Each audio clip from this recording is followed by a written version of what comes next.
Hi guys! So, pang second day na natin ngayon. So, yesterday I mentioned about personality development and the manifestation. But before that, dun muna tayo sa foundation, right? And ang topic natin today is the person you become creates the life you desire. So, ano bang naiisip nyo guys? The person you become creates the life you desire. So, samahan nyo ako guys kasi ito din yung gusto kong gawin. And feeling ko hindi ko siya magagawa na hindi ko din kayo sinasama. So, sabay-sabay tayo. Go? So, ito ibig sabihin ba nito na kailangan bago tayo makarating sa gusto nating paroroonan, kailangan magkaroon muna tayo ng right mindset. 'Di ba? Right mindset na kung anong gusto mong maging, dapat ngayon pa lang iniisip mo na ganun ka na. Kasi paano ka makakarating doon kung hindi mo siya uumpisahan ngayon?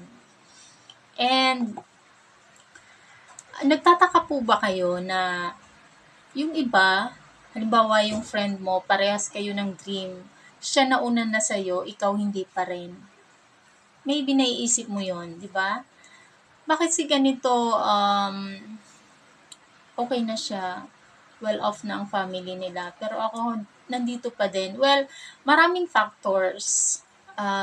Kasi iba-iba tayong pinagdadaanan, situation sa buhay. Maybe ikaw, isa kang breadwinner na instead na i-focus mo ang sarili mo sa'yo, napupunta pa sa pagtulong. Unlike doon sa friend mo na well off na, wala siyang ibang iniisip kundi sarili niya na lang. So, no need na intindi pa siya ng ibang tao.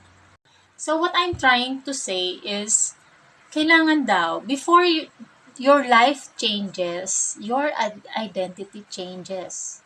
So, kailangan, i-project mo na sa sarili mo na ikaw yung gusto mong maging in the future. Para day by day, nagagawa mo na siya.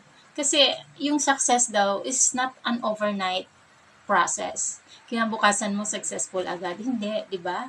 Hindi pa tayo sumasukses. So guys, tulungan nyo din ako, di ba? Magtulungan tayo. So, isulat nyo sa papel kung ano yung gusto nyong maging starting today. Kasi ako, isi-share ko din sa inyo. Like for example, I want to become